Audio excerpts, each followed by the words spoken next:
اور پچھلی گورنمنٹ کی نہیں تھی، وہی پالیسی چل رہی ہے، اس میں آپ تھوڑی بہت تبدیلیاں کر سکتے ہیں، اس کی امپلیمنٹیشن میں آپ چینجز لا سکتے ہیں، مگر ایشوز تو وہی رہیں گے۔ کشمیر تو کشمیر کا ایشو رہے گا نا، ہندوستان کے ساتھ آپ نے ڈیل کرنا ہے۔ اب میاں نواز شریف صاحب چاہتے تھے کہ بھول جائیں کشمیر وغیرہ اور انڈیا سے ٹریڈ ویڈ کھولیں آپ، وہ تو اب بھی یہی کہتے ہیں، تو وہ ایک ڈیویشن ہے پالیسی سے۔ انہوں نے وزیر خارجہ بھی نہیں بنایا، پھر فارن سیکرٹری کو حکم دیا کہ کشمیر پہ مت بات کرو، تو اس کا نتیجہ کیا ہوا؟ اب لندن بیٹھنا پڑ رہا ہے ان کو۔ تو آپ ایک پاپولر جو ایک اسٹریم ہے اس کے خلاف نہیں جا سکتے فارن پالیسی میں۔ افغان پالیسی بھی ہماری کلیئر ہے، نیوکلیر پالیسی بھی کلیئر ہے، مگر اس کی آپ نے امپلیمنٹیشن کرنی ہے، اس کو پروٹیکٹ کرنا ہے، اس کو ایڈوانس کرنا ہے، تو وہ تو کام ٹھیک چل رہا ہے، آئی ایم پرفیکٹلی سیٹسفائیڈ۔ اب جہاں رہا تعلیم کا معاملہ، یہ شروع سے ہم نے اس میں جب پاکستان بنا ہے کچھ صحیح فیصلے نہیں کیے۔ اب عمران خان صاحب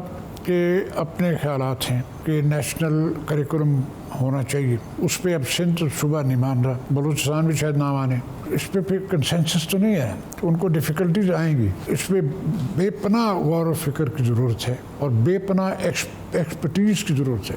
اب یونیورسٹیاں بنائی جا رہے ہیں، کیا ان یونیورسٹیوں کو آپ اسٹینڈرڈ وہ ورلڈ کلاس بنا سکتے ہیں یا نہیں؟ جب تک آپ کے پاس STEM گریجویٹس نہیں ہوں گے اور ماسٹرز نہیں ہوں گے، آپ کا ملک ترقی نہیں کرے گا۔ STEM is for science, technology, engineering and mathematics. ملکوں کے اس وقت جو ان کو دیکھا جاتا ہے، ان کے اسٹینڈرڈس دیکھے جاتے ہیں، دیکھا یہ جاتا ہے کہ how many STEMs are we producing, وہ پاکستان میں بہت کم ہے۔ ایک بڑی انجینئرنگ یونیورسٹی ہے، اس کے بعد اب دیکھیں سارے پنجاب میں کوئی پراپر انجینئرنگ یونیورسٹی ہم نے نہیں بنائی۔ اب تک پنجاب میں 20 انجینئرنگ یونیورسٹیز ہونی چاہیے تھی، پھر آپ کی قوم اٹھے گی، پھر آپ کو بیوروکریٹس نہیں اٹھائیں گے، یہ انجینئر اٹھائیں گے آپ کو۔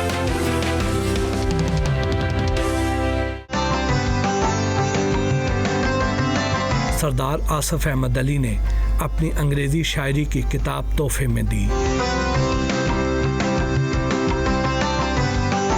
افغانستان میں امریکی ناکامی کی وجوہات کیا ہیں؟ تاریخ سے غفلت، تاریخ پڑھنے کی انہوں نے تکلیف گوارا ہی نہیں کی۔ اگر تاریخ پڑھی ہوتی تو ان کو پھر یہ اس بات کا علم ہوتا کہ ہم سے پہلے جو دنیا کے سب سے بڑا امپائر تھا، برٹش امپائر، ہندوستان بھی ان کا تھا، کینیڈا بھی ان کا، دنیا جہاں ان کی تھی، اس کو کیسے شکست ہوئی اور بری طرح وہاں سے ہار کے آئے۔ جو دوسری افغان وار تھی، یہ شاہ شجاع کو یہاں سے لے کے گئے لدھیانے سے اور اس کو بادشاہ بنا دیا۔ دوست محمد خان جو بیٹھا ہوا تھا، اس کو اٹھا کے یہاں گرفتار کر لیا، فوج بھیج دی اور پھر بغاوت شروع ہو گئی اور اخیر پہ وہاں سے بھاگنے کے لیے مجبور ہو گئی۔ اور اب یقین کریں جب درہ خیبر سے وہ آ رہے تھے تو سفید مسجد جو خیرہ پوائنٹ ہے افغانستان کا، ایک آدمی بچ کے آیا، بس 25-30 ہزار لوگ انہوں نے مار دی، کیونکہ وہ ان کی ایک جغرافیہ ہے، قبائلی نظام ہے، پھر ان کے وہ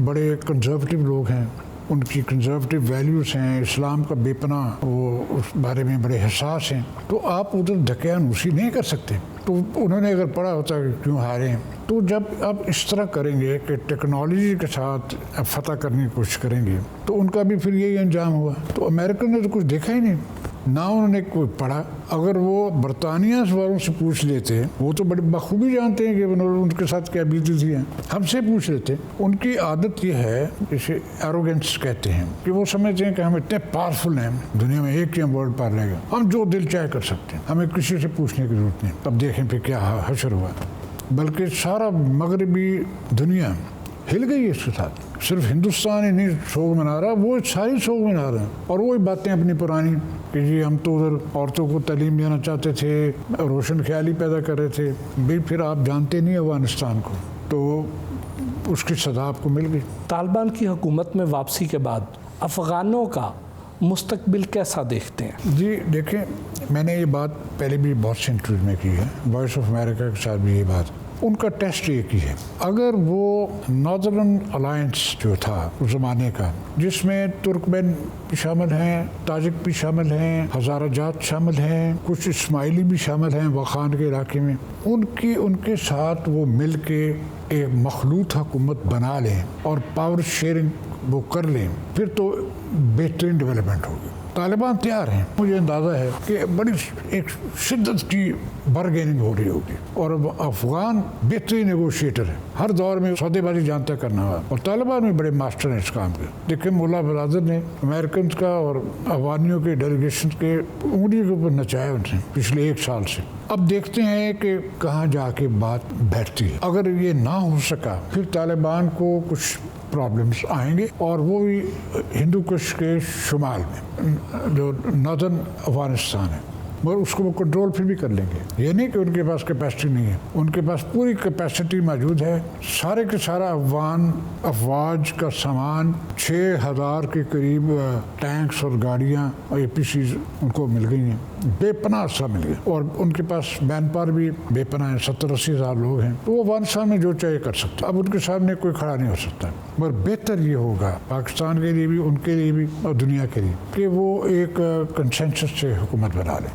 بھارت امریکی ناکامی اور طالبان کی کامیابی کا کریڈٹ پاکستان کو دیتا ہے, آپ کیا کہتے ہیں؟ دیکھیں اس وقت تو بھارت سوگ میں ہے, سوگ منا رہا ہے.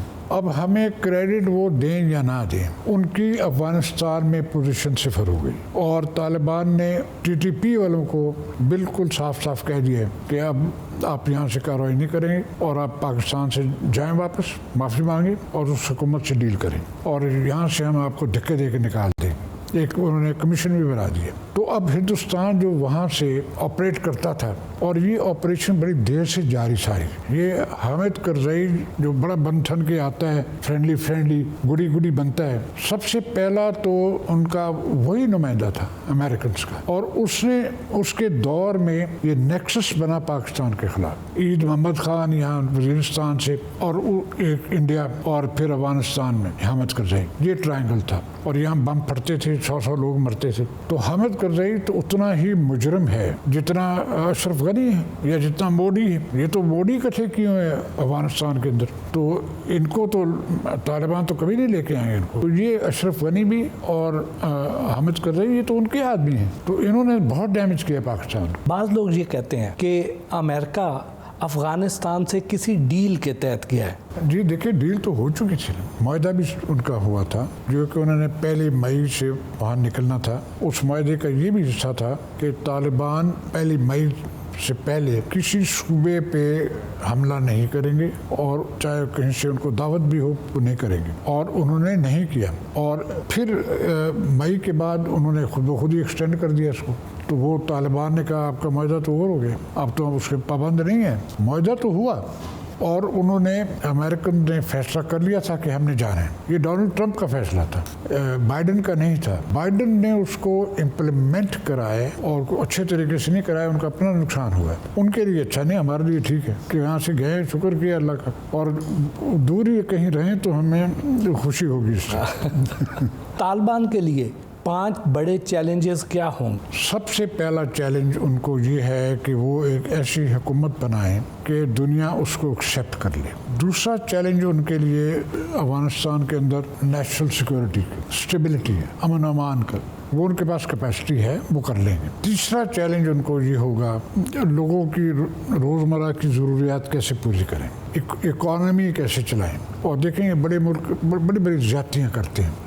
یہ ظلم ہے, زیادتی نہیں ہے, کہ ایک غریب ملک کے پیسے آپ کے پاس پڑے ہوئے ہیں, 9.2 ارب ڈالر, وہ اس پہ انہوں نے اس کو فریز کر دیا. پھر ورلڈ بینک کو حکم دیا ہے چلیں اس میں کوئی صداقت ہو سکتی ہے کہ گورنمنٹ نہیں ہے. وہ 450 ملین ڈالرز اور ٹرین چانی تھی وہ بند کر دیے. تو اب ان کی کوشش یہ نظر آتی ہے کہ وہ افغانستان کو, طالبان کی حکومت کو, کہ اکانومی کو چوک کر دیں. جی دیکھیں اکانومی چوک ہوگی تو وہ عام آدمی کو تکلیف ہوگی. کہاں گئے ان کے ہیومن رائٹس اور ڈبل ویلیوز؟ ان کے ڈبل ویلیوز ہوتے ہیں. تو جہاں ہیومن رائٹ انہیں سوٹ کرتا ہے جو ہیومن رائٹس, اور جہاں سوٹ نہیں کرتا اب وہ دیکھیں ہیومن رائٹس کے ساتھ کیا کر رہے ہیں. بعض لوگوں کا یہ خیال ہے کہ اب پاکستان میں امن و امان کی صورتحال